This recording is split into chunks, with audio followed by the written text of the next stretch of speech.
We got a bit of a problem, of course. Our old monitor was curved, and our new monitor is flat, which means the bezel doesn't fit. It pushes out just enough so that the glass doesn't quite fit. It'll fit in there barely, but it's uncomfortable.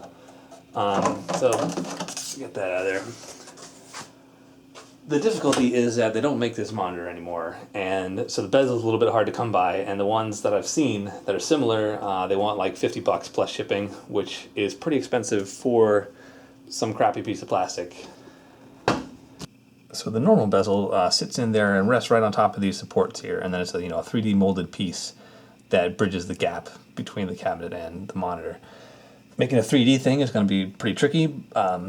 So my plan is to get a single piece of black acrylic, which will just be a flat piece of material, that'll slide in there and rest directly on top of the monitor. But it is going to have to be slightly shorter to clear these supports here.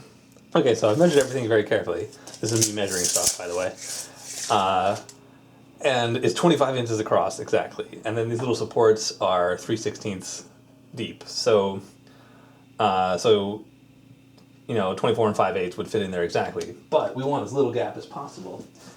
And there's actually a bit of depth we can work with. So this is a piece of cardboard I made. It's 24 and 7/8 inch wide. So that's 1/8 inch off the size of the glass. And of course it doesn't fit in directly.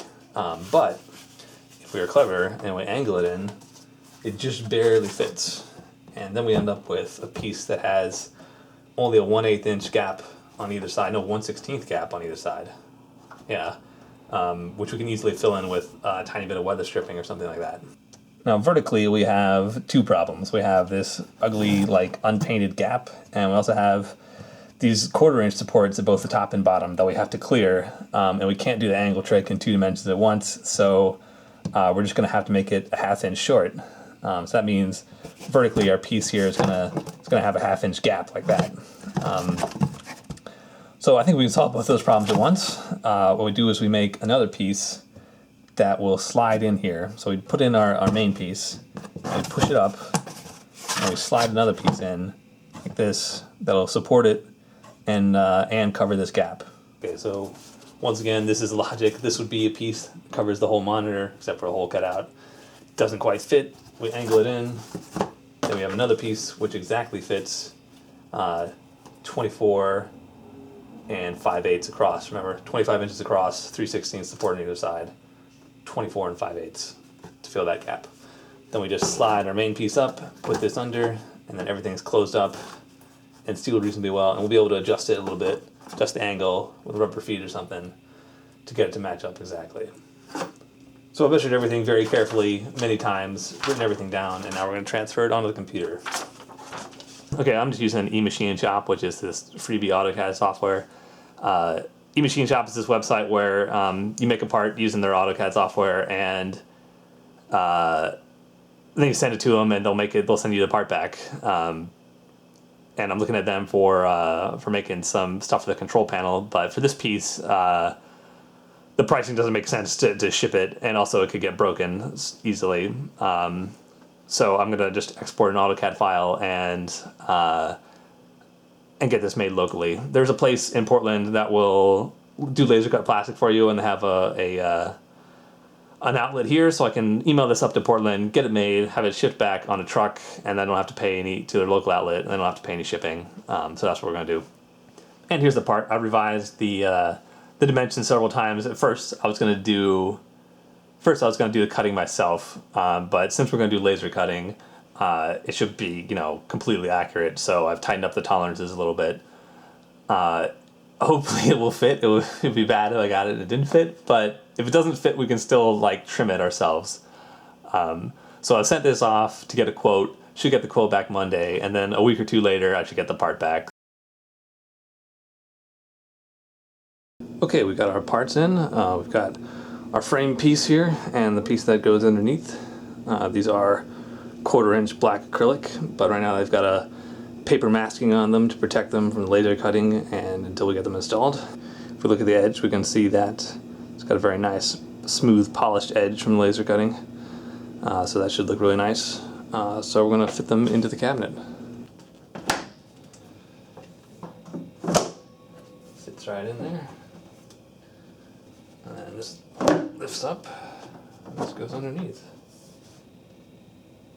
This is how much gap we have. We push the frame piece all the way up to the top. We've got that much gap. So we want to shim this bottom piece up a little bit so it's at an angle, so everything's closed up correctly. Okay, we want this bottom piece here to be angled up just a little bit, just about like that. And we also don't want it to fall through. So we're going to put some of these rubber furniture feet in there to try and hold it in the right position. Okay, we've got it in place pretty well here. Only a very slight gap. There's a little bit of a gap at the top, but I mean, it's like a 32nd of an inch, and it's only on one side. Let's see. So that's just the result of the cabinet being a little bit crooked. I mean, it is made out of wood. Of course, we still got a gap on the side there. If we center the bezel, we got, an 1/8 of an inch or so on either side. So what we're going to do, I've got this just 3/4 by 1/4 inch weather stripping. I was going to wrap this around the edge of the bezel. Unfortunately, the adhesive quality, unfortunately the adhesive on this thing combined with the smoothness of the acrylic means it's not going to hold that edge. So instead, what I think I'm going to do is put it right on the cabinet here. Just put a strip, see how it just barely fits in there? The bezel will be able to fit underneath the weather stripping on either side and you won't see a gap. Okay, so after a little trial and error, determined that this stuff here is too thick. It's a little over 1/4 inch thick and it sticks out past the supports and you can see it, and that's no good. So I took a trip to Home Depot, got some thinner foam, about 1/8 of an inch thick, so it'll go right in there and hold our bezel in place. Another thing I considered was using this screening spline stuff, which is basically just, rubber tube. Not really rubbery enough. It's pretty hard. It's not flexible. Just basically, this is like 1/8 of an inch wide, so you just cram that in the corners, in the edge, after you put the bezel in. I did get that to work, but it's way too fidgety. Like, getting it all lined up right and not twisted and stuff takes like 10-15 minutes, which is a pain in the ass. So we're going to go with the foam. Okay, I got it in there with the foam, and it is really in there to the point where it's slightly difficult to remove it. So I'm going to see if I can't pull the masking off in place. I got gloves on here to not leave any fingerprints, because fingerprints on the inside of the glass is kind of a pain. So.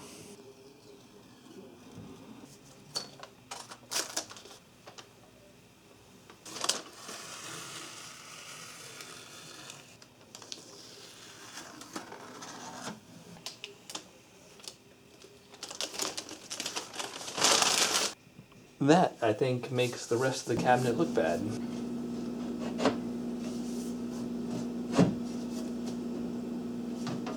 This piece of glass is cut to an incredible tolerance. It barely fits. It's fucking scary. So I'll be glad to be done with this part of the process. Whoa, there we go. So there it is, very sleek and modern looking, better than what you could get from the official bezel, I think. So it's turned out quite well. There's no real gap to speak of. You can't even see in there because it's so black. Yeah, there's no real gap to speak of. The foam worked perfectly. I was even able to close up that tiny gap at the top. So it looks completely seamless.